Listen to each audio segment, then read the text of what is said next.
में हमें अ के बाद आकाश सिखाने वाला भी कोई हुआ। आज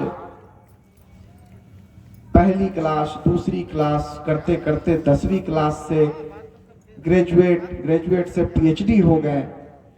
पढ़ाई में हमने इतने क्लास बदले और पढ़ाई पढ़कर के हमने बहुत उच्च कोटि का पद प्राप्त कर लिया, लेकिन हमारी पूजा की विधि वही रह गई जो हमने बचपन में पूजा सीखा था करना।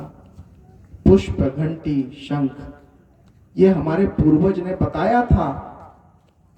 हमारे स्वस्थ रहने की प्रक्रिया में यह शामिल था कि आज साइंटिफिकली सारे प्रूव हो रहे हैं। सारे जितने हमारे सनातन की प्रक्रिया थी पूजा की, वो सारे प्रूव हो रहे हैं वैज्ञानिक पद्धति से कि सब में हमारे शरीर को स्वस्थ बनाए रखने का, मन को एकाग्र करने का वह क्रिया था। लेकिन उस पारंपरिक प्रथम पूजा के बाद भी कोई द्वार है, वो साधना का द्वार है।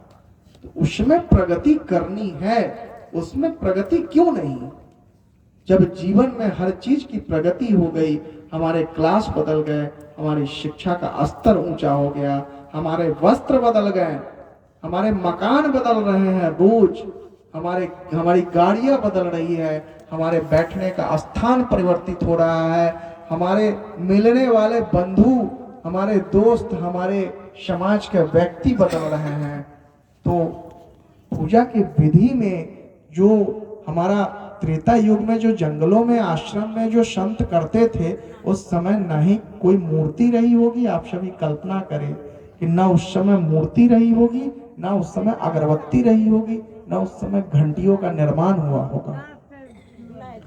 तो ये सब तो ऋषि मुनि ने उस ज्ञान को एक क्रिया में, एक रूप में अपने वंशजों को आगे